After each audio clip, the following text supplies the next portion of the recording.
नमस्कार दोस्तों, स्वागत है आप सभी लोगों का मेरे चैनल के ऊपर। और बात करने वाले हैं हम इस वीडियो के अंदर आने वाले नए आईपीओ के बारे में। जी हाँ दोस्तों, मुक्का प्रोटीन, ये कंपनी का नाम है मुक्का प्रोटीन लिमिटेड। इसका आईपीओ आने वाला है और आईपीओ काफ़ी ज़बरदस्त भी रहने वाला है। अभी हम लोग पूरी डिटेल्स देखेंगे, इसलिए आप कहीं भी वीडियो को स्किप मत करिएगा और पूरी वीडियो को देखिएगा, तभी आप लोगों को एक एक चीज का आइडिया लग पाएगा।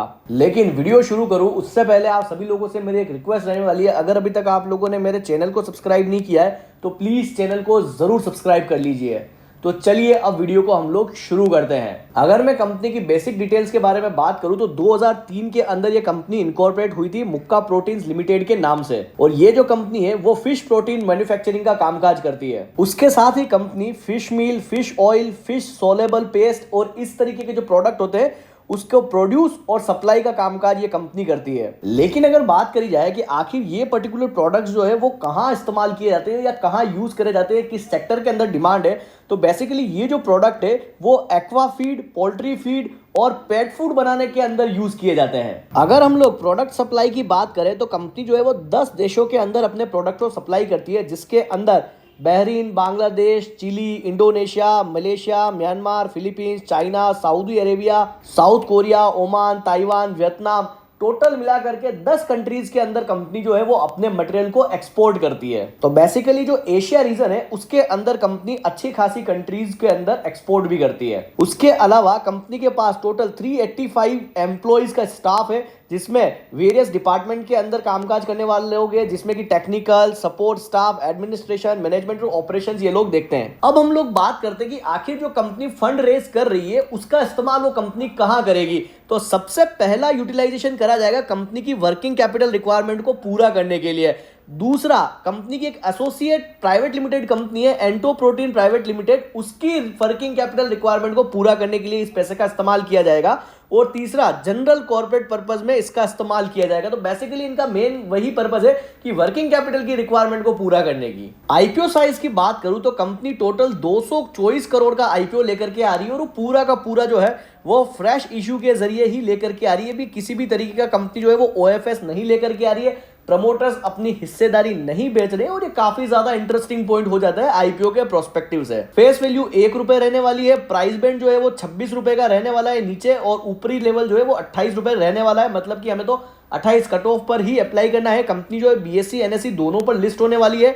रिटेल कोटा 35% का रहने वाला है, क्यूआईबी का कोटा 50% का रहने वाला है और एनआईए का कोटा 15% का रहने वाला है। अगर हम लोग डेट शेड्यूल की बात करें तो एंकर इन्वेस्टर के लिए 28 फरवरी के दिन आईपीओ ओपन हो जाएगा और अदर देन एंकर इन्वेस्टर के लिए 29 फरवरी को आईपीओ ओपन होगा। 4 मार्च के दिन आईपीओ क्लोज हो जाएगा। बीच में सैटरडे संडे आ रहे हैं इसलिए थोड़ा सा लंबा रहने वाला है। बेसिस ऑफ अलॉटमेंट जो है वो 5 मार्च के दिन फाइनलाइज हो जाएगा। रिफंड जो है वो 6 मार्च के दिन इनिशिएट कर दिए जाएंगे।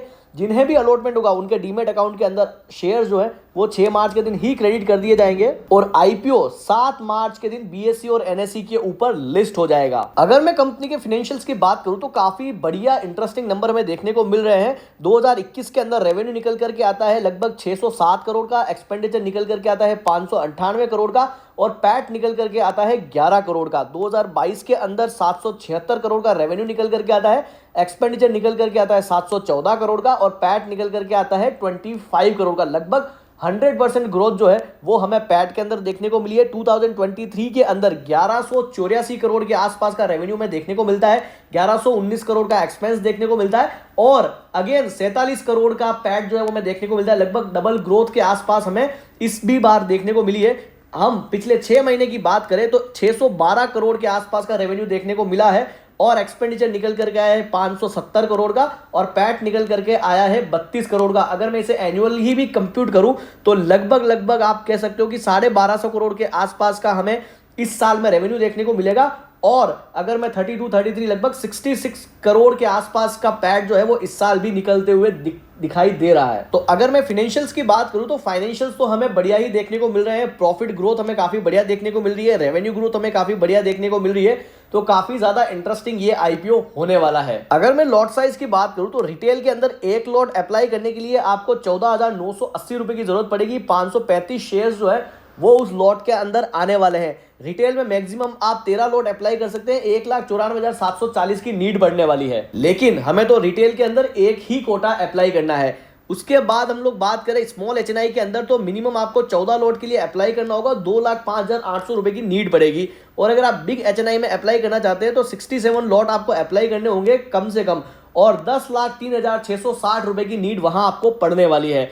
खैर, एज अ रिटेल इन्वेस्टर हमें तो एक लॉट ही अप्लाई करना है। अगर मैं बात करूं ग्रे मार्केट प्रीमियम की, कि आखिर अभी इस कंपनी का ग्रे मार्केट प्रीमियम क्या चल रहा है, तो फिलहाल अभी हमें 61% का ग्रे मार्केट प्रीमियम जो है वो अभी इस कंपनी का दिखाई दे रहा है मार्केट के अंदर। बढ़िया ग्रे मार्केट प्रीमियम है और मुझे लगता है कि ये आईपीओ भी बढ़िया रहने वाला है। तो अगर मैं अपनी पर्सनली बात करूं तो मैं भी अपने अकाउंट से एक एक लॉट अप्लाई करने वाला हूं। कमेंट करके बताइएगा दोस्तों कि आप लोग भी इस कंपनी में अप्लाई करेंगे या नहीं करेंगे। तो ये थी मुक्का प्रोटीन आईपीओ की सारी डिटेल्स। अगर वीडियो इन्फॉर्मेटिव लगी हो तो वीडियो को जरूर लाइक करें और चैनल को जरूर सब्सक्राइब करें। Thank you.